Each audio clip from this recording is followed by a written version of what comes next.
Today at home with Miss Joan, not in the kitchen, I'm sitting here at the table and I'm remembering some of the stories and things that happened to me along the way of being a country preacher's wife or a preacher's wife in the country. Anyway, I just thought I'd sit down and put some of them to video because I had some funny things that happened along the way, and I thought, well, I might just share these with my YouTube friends. I was only 19 years old when a preacher started pastoring his first church. And I was 19 and 3 months, okay? And he was 1 month shy of being 22. And we go to our first church. And of course, you don't get any classes on how to be a preacher's wife. I mean, you're just thrown into the fire, okay? But I will preface this by saying that as a child, I lay in the bed at night and prayed earnestly for God when I grew up to let me be a preacher's wife. Now, looking back, that's so funny because I had no clue what I was getting into. I just, at that particular time in my life, we had the most awesome pastor and his wife and their family. And they looked like that they never had any problems. You know, on Sunday, everybody's all pristine dressed and just everybody was behaving. And they was at everything the church ever had. And she supported the pastor's wife, the one I idolized. She supported everything that he did and was there every time the doors was open. So that's all the training I had.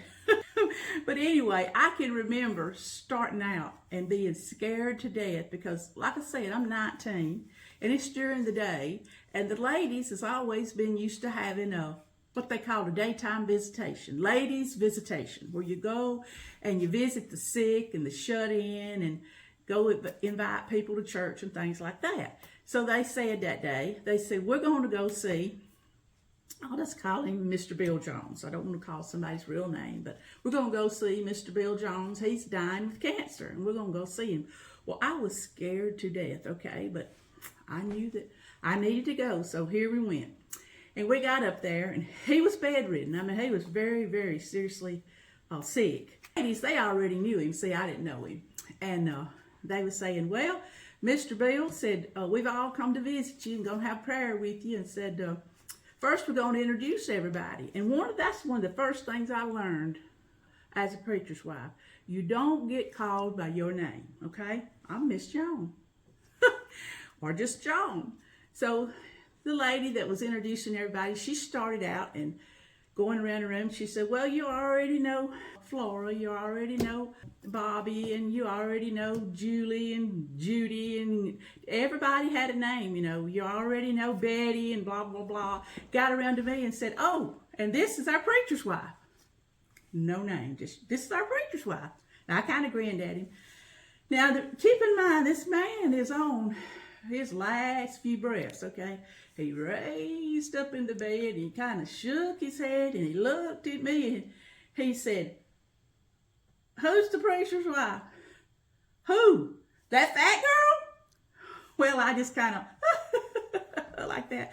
That broke my heart to the core that day. In fact, I was standing there thinking, I hope they don't call on me to pray for this feller because I'm going to have a really hard time praying for him to get better after what he just said to me.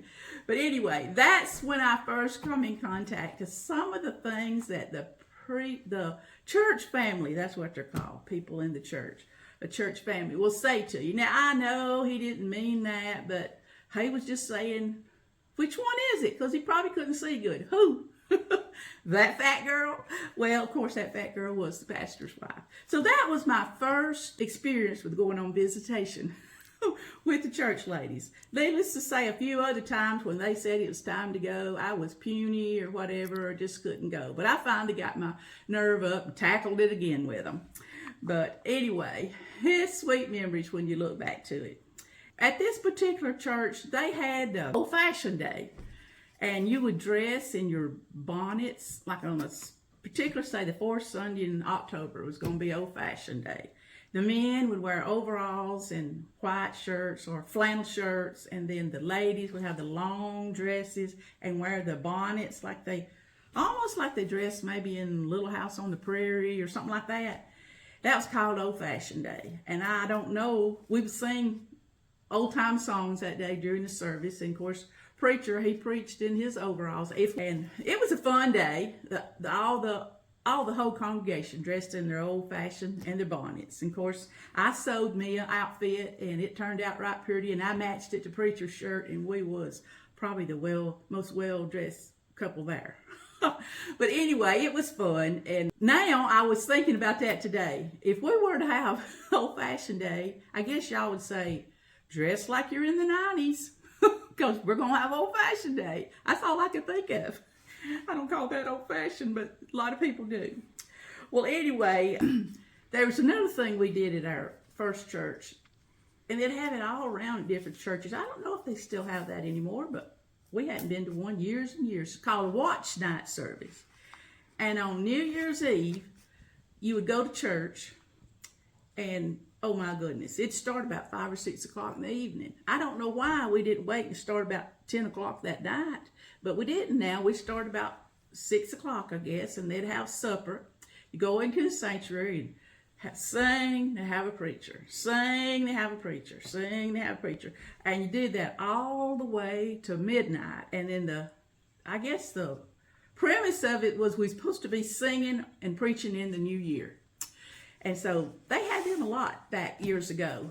And so I can remember going to them and thinking, whew, about 10 o'clock. I don't know how many more songs that I love singing now, don't get me wrong. And I love preaching, but I was thinking, this bench here's, they wasn't padded either, getting kind of hard. And we got a couple of more hours to go.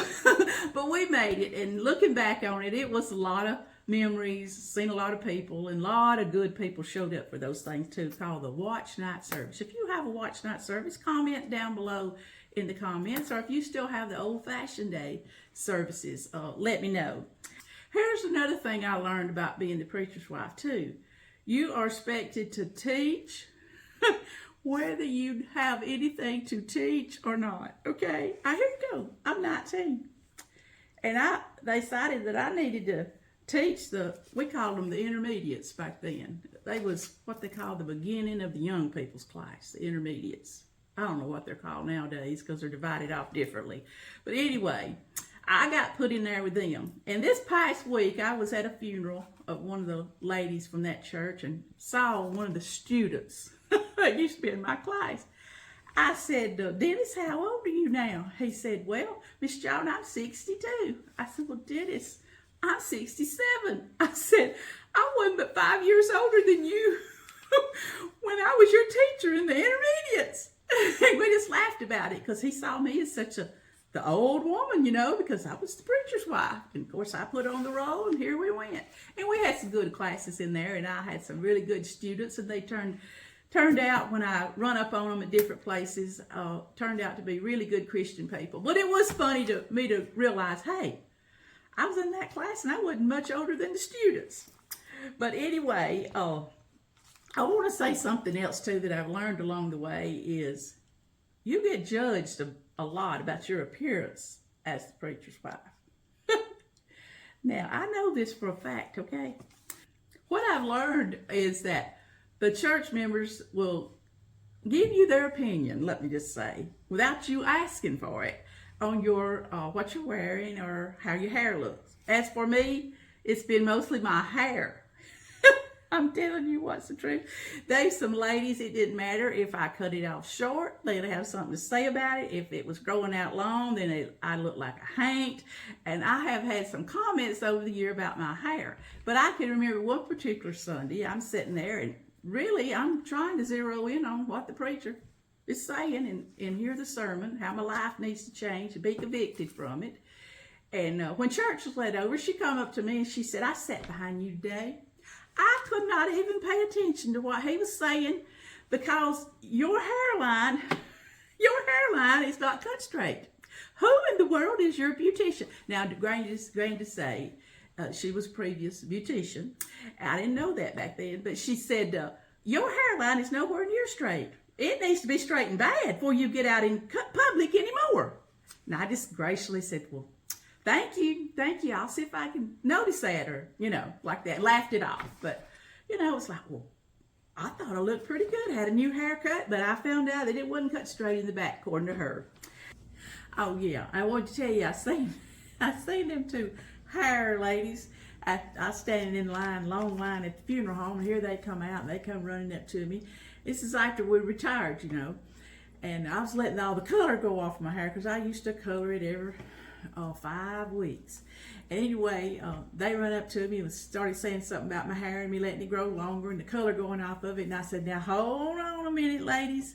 I said, I'm not your preacher's wife anymore. So y'all don't be telling me what to do about my hair because I don't have to listen to y'all anymore. We all laughed about it, but it couldn't be more of the truth than what I just spoke. I wasn't going to listen to their tales no more telling me how to wear my hair.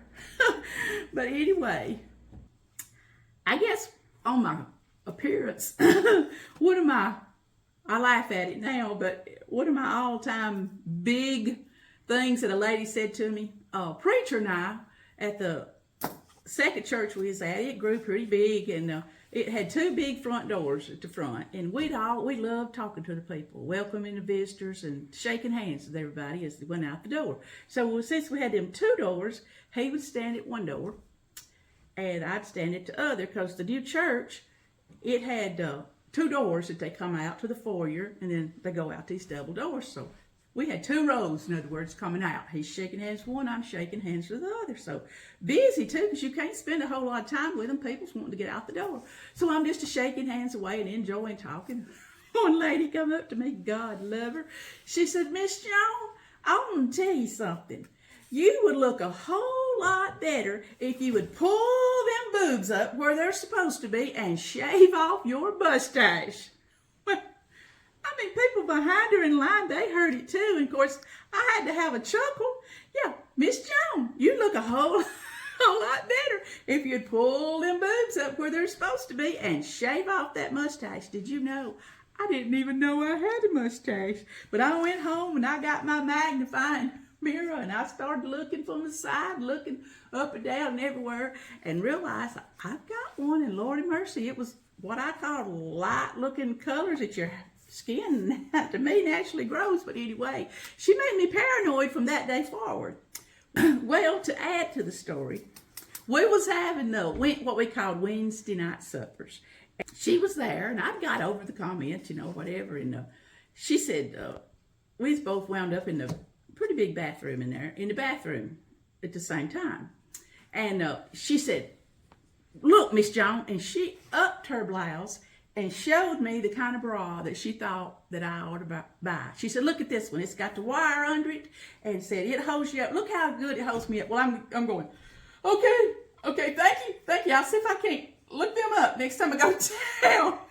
I'll tell you what, like I said, I've had some funny things to happen over the years, but here I am now retired and looking back over all those stories, and it's just, I get a big chuckle out of it. She's trying to help me. She's trying to make me, I guess, and a lot of times we're hearing things from people, that we need to hear, but it still don't feel so good when you hear it. Oh yeah, at them Wednesday night suppers, I got a story to tell about that too. I've always been known for cooking from scratch, okay? And that means you cook everything with the original ingredients, nothing bought like in it. Well, I was rushed to death that week, but I knew that I needed to take something. So I bought a cake. I can still remember, I only bought cake, I don't know when I bought cake, but anyway, I only bought cake I took to the church. That's for sure, trying to disguise it as a homemade. Anyway, I bought the cake, and they made a little canned icing, German chocolate. It already had icing on it, but it didn't look good enough, and it didn't look homemade for me to take to church. So I took that canned icing, I believe it was German chocolate icing, in the German chocolate cake. It was already iced, but it was tiny icing, real fake looking. This in the can looked better. So I take it and I ice the cake, and I slide it over there on one of my nice cake plates off that old paper thing it comes with, and I take it to church and enjoying the fellowship and everything. And one of the sweetest little ladies, she said, oh, Miss Joan, she said, that cake was good. Said, my son's having a birthday next week, and that's his favorite kind of cake. Wouldn't you know it? She said, can I have that recipe?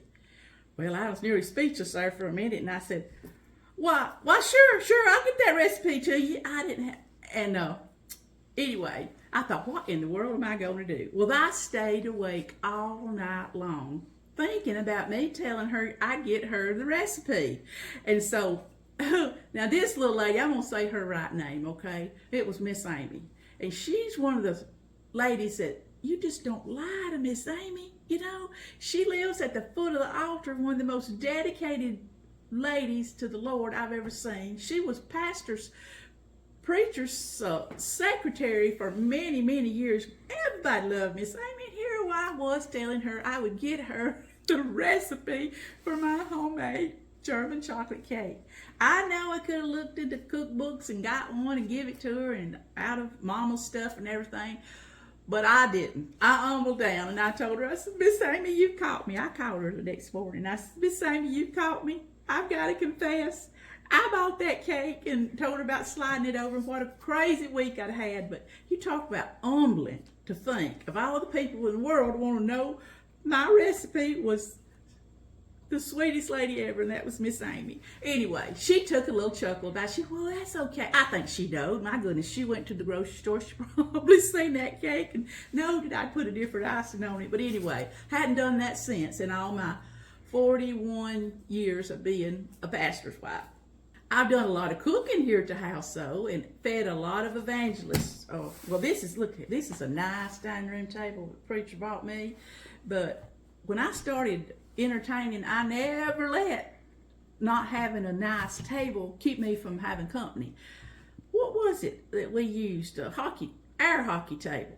We had an air hockey table set right here for our daughter, and the preacher cut me a piece of plywood and put it on the top of it, and I put a nice tablecloth over it. I want you to know that this ain't no joke or silly story. I fed a many of a preacher and a many of evangelists on what I call the dining room table, and they never knew anything other. And then, of course, when we had kids over, well, we just took the plywood off the top and had the biggest time you ever seen playing air hockey.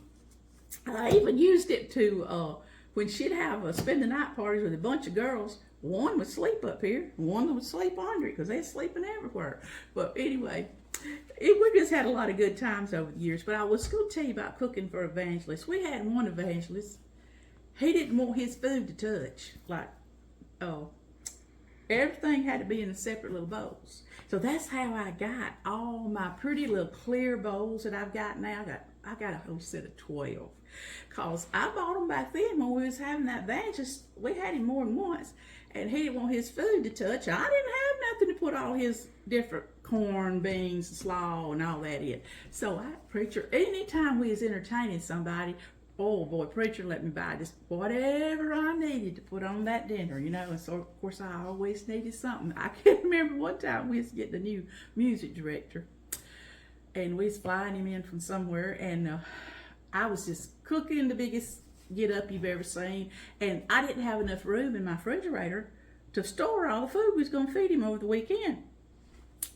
And I was just whining about, well, if I had a second refrigerator, preacher, then you could, I could have room for the evangelists, and we could still keep a regular living going around here. Well, that's what we call my refrigerator now in the kitchen. I got a brand new refrigerator, and we put the other one out on the garage, and that's how I started having two refrigerators, was because we was entertaining, and preacher would fall for my sad stories and just get me just about anything he wanted me to. I wanted. But anyway, also, we had a senior pastor's wife. No, she was called senior adult pastor's wife. My husband was the senior pastor, if you give them titles. In other words, he was an elderly pastor that was helping us. And, oh Lord, everybody loved, we call it Miss Oliver's rolls. I mean, she made the yeast rolls, and I had never made them. And they were like, everybody just to die for her rolls. I went up to her house, and she gave me a class. Me and this other girl went up there one day, and she cooks she's passed on now, and a godly woman. I loved her. What do you call that? Wood stove. Yeah, old wood cook stove. Anyway, she taught us how to make them rolls that day. We sat there and visited with her while they rose, and just all day long we're making them rolls. And she would roll them out and then half moon them over, and then so long again they'd have to rise. Well, I kind of got that recipe mastered, and I got it all. I've been making them. Of course, we was just getting fatter and fatter eating them. And I thought, well, this evangelist is coming back. Of course, I wanted to press evangelist. So that morning before church, I had my rolls. I'd done everything to them. They're supposed to rise so long, get back, you stick them in the oven from church, get back from church. Well, we come flying in on two wheels, because as soon as it said amen, my daughter and I, we would fly to the house and sort of get the lunch going. Then preacher would come on with the company, the evangelist. Well, we come flying in the door, and the first thing I looked on the kitchen table was my rolls, and they was flatter than a flitter. They had not rose one iota, and I was a panic. I had all kind of chicken dressing and everything, and we needed my rolls. That time I didn't have no extra. I looked at her in a panic, and I said, "Get me some bread." Bless her. The only thing she could do was run down over here to the highway.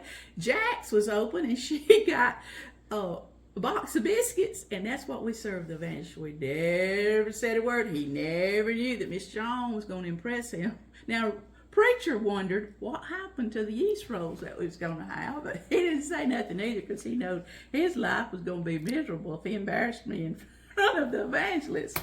But anyway, I did go on and make the rolls again. But that one time, I guess the Lord was trying to humble my heart. Like, well, now, sister, you might be getting a little cocky here, thinking you're the best cook in Cherokee County. And let me just show you that your rolls don't always have to rise unless I want them to. But anyway, they didn't that day. And that's how we had the good country lunch with the Jack's biscuits. But another one of my cooking for the evangelist stories is, we was at this last church 30.5 years, and this man, he'd been over with us several times, and I just about cooked all of my dishes where you get everything ready before you go to church, and all you got to do is warm it just a little bit and it's ready. I thought, man, I got to come up with something new. Oh, I know what it is. Said, I'm going to make oven pork chops. I make some really good oven pork chops. Well, the thing is, they're good, but they're not good cold. They're not good warmed over. You got to eat them fresh. So I come up with this, what I thought was a genius idea. It took 30 minutes for them things to cook in the oven, okay? And I was going to have 2 big bread pans full of them. I thought, well, that's nothing. Our fellowship hall, see, was directly under, in the basement, the sanctuary. I thought, well, while he's preaching, he'll preach about 30 minutes. I'll put my pork chops in the oven. They'll be right done when he gets through preaching, and here I'll take off home. Well, I had a great plan. Anyway, after Sunday school let out and everything, it was a particular time on the clock. I head down to the fellowship hall and stick my 2 pans of pork chops in there, okay? And I know how long they got to cook, and I'll be back. That was my plan. So I'm up there in the sanctuary, and he's preaching away, and gets close to what we call the altar call, the invitation. Well, I know right now it's time to get my pork chops out of the oven. So anyway, I just kind of get up. I'm sitting close to the side door and slip out like a nice little, nobody knows that I'm cooking in the fellowship hall. And so I go flying down there. We got these steps straight down, and then to get down to the fellowship hall, there's another set of steps where you hit the floor. Well, I want you to know what I wasn't counting on was, when I come flying down that last set of steps, somebody had spilled a puddle of water right as you go turn and go into the kitchen where my pork chops was. And I'm flying in there, and all of a sudden my feet come out, and I want you to know I fall all over that kitchen floor, and I am a long ways from where the pork chops are, okay? And I'm thinking, I have broke my fool neck, and what in the world am I going to do? People's fixing to let out, because when church let out, they'd go out to upstairs, they'd come down, go out to downstairs, they'd just go out there, which somebody's gonna find me in here, sprawled out on the floor. And there was nothing for me to grab to try to get up. And so I crawl. I crawl over there to where the oven is, because I'm more concerned about the pork chops than I am my life, okay? So I'm crawling over there, I make it in front of the stove, and I grab a hold of the cabinets and pull myself up to where I could get up. Grab me some pot holders and get my pork chops out of the oven. I am hurting. Both of my knees are killing me. I mean, I have failed bad. But I know that I had to carry on because I'm in charge of the lunch at my house. for the evangelist.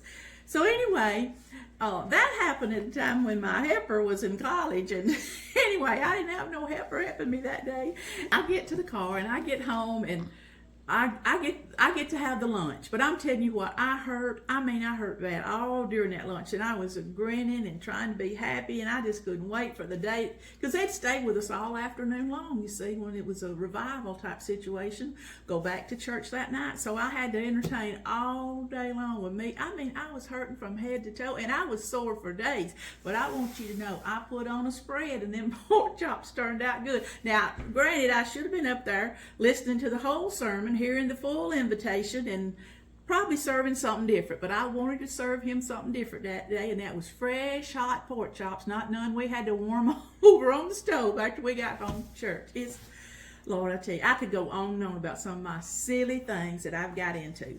I've told you a whole lot of stories today. I don't know if I'll come up with any more, if you'll say, goodness, Miss Joan, did all that really happen to you? Oh yeah, that and so much more. I want to end this video by saying, I am having the most blessed life ever, okay? I wouldn't trade our life for anybody else's life. I know the good Lord called preacher into what he's done all these years, and I know that all I was ever called to do in this life was to help preacher. And that's what I've tried to do, even though I've had several jobs over the years outside the home or whatever. My first love, my first heartbeat was always to help preacher at the church.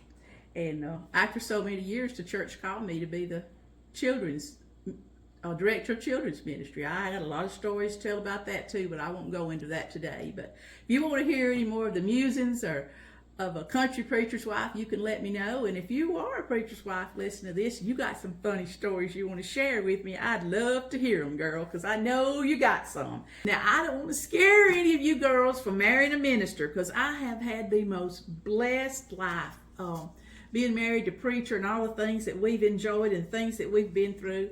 But I just want you to say thank you for tuning in. I have enjoyed sharing some of my silly stories with y'all today from right here at Home with Miss Joan.